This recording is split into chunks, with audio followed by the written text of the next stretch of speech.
All right, today we are diving into one of the absolute cleverest Asterix stories ever told, Asterix and the Roman Agent. Honestly, it's a masterclass in how you take down an enemy you can't beat with swords.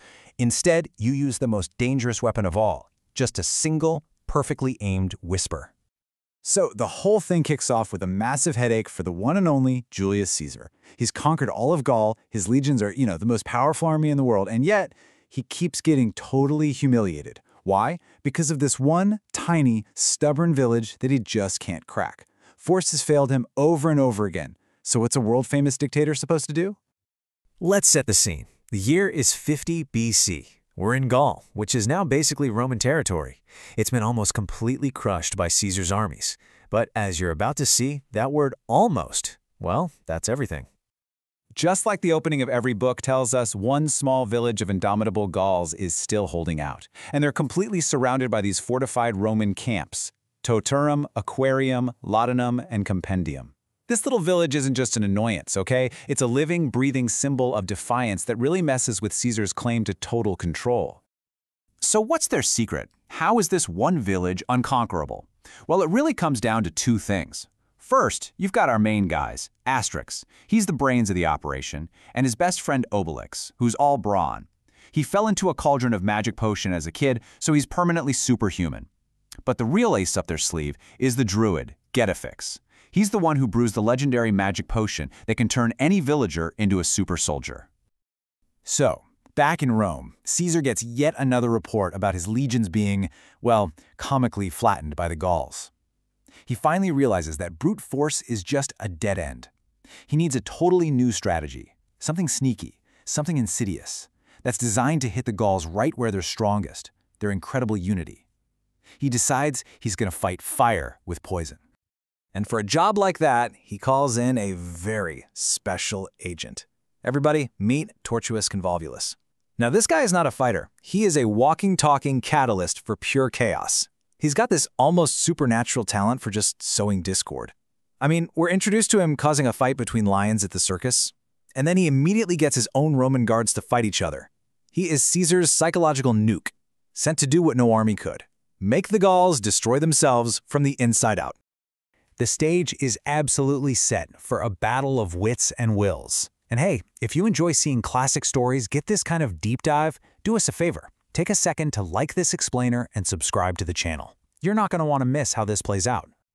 So, Convolvulus is gifted to the Gaulish village. The Romans pretend they lose him in a little skirmish, and the Gauls, thinking they've just captured a Roman prisoner, bring him right through their front gate. The fox is officially in the henhouse, and believe me, he gets to work right away. His first move? It's beautiful in its simplicity. He walks up to Asterix, and in front of the whole village, he gives him this beautiful vase, a gift, he says, from the Romans.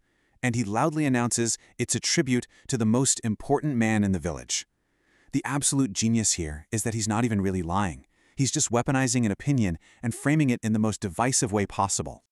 And with that one single move, he whispers this toxic little thought to another villager. See, he isn't just praising Asterix. He is, at the exact same time, deliberately chipping away at the authority of their actual leader, Chief Vital Statistics. It is a masterstroke of psychological warfare. And the effect? It's immediate. The chief, who's already a little insecure about his position, sees Asterix with this fancy vase and hears the whispers. Right away, paranoia starts to creep in. Is Asterix trying to upstage him? Is he making a move for leadership?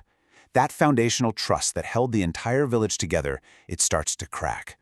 And this right here, this is Convolvulus's whole playbook. It's a devastatingly simple four-step process that feels like it's pulled straight from a modern disinformation campaign. First, you insinuate doubt. Just introduce one tiny divisive idea. Second, you offer false praise to wrap that idea in something that sounds nice. Third, you just step back and let paranoia do all the heavy lifting for you. And finally, step 4, you just watch the chaos unfold as the whole community tears itself apart. And he uses this method on everything that holds their society together.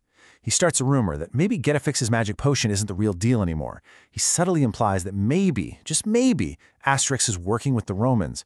He keeps fanning the flames of the chief's insecurity, and before you know it, friends who've known each other their whole lives are giving each other the side eye. The fishmonger and the blacksmith are at each other's throats more than usual. Nobody can trust anybody.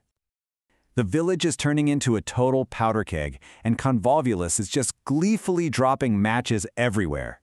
You can just feel the tension building, right? We break down classics like this all the time, so if you don't want to miss the next one, make sure you're subscribed to the channel. So all these constant whispers, the paranoia, the little resentments just festering under the surface, it all builds and builds and builds, until finally, the village hits its breaking point. One last insult gets thrown, and the entire community just erupts.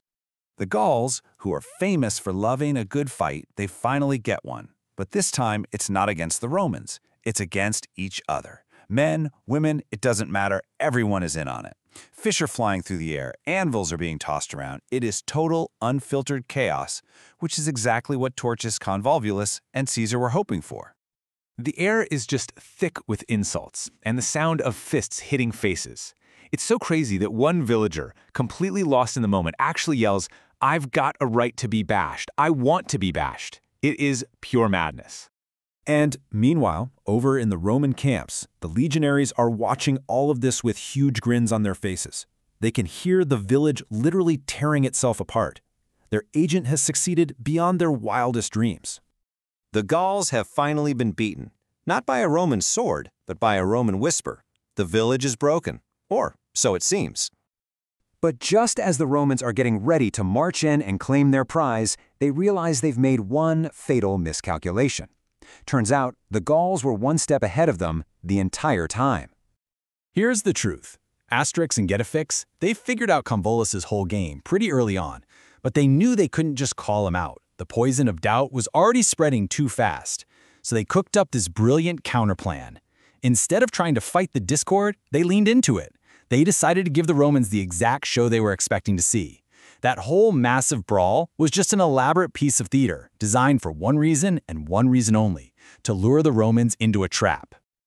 So as the Roman legions, led by Centurion Platypus, march confidently towards this village they think has self-destructed, the brawl just stops. The Gauls turn as one. They all share a quick drink of Getafix's very real magic potion, and in this glorious moment of unity, they absolutely demolish the shocked and completely unprepared Roman army. So let's just break that down, okay? The Roman expectation was a self-destructing village. The Gaulish reality, a perfectly executed trap. They expected an easy victory. They got another humiliating defeat. They thought their agent succeeded, but in reality, he was captured. And for his final punishment, they send him back to Rome, where his mere presence guarantees Caesar's own council will be fighting amongst themselves for weeks.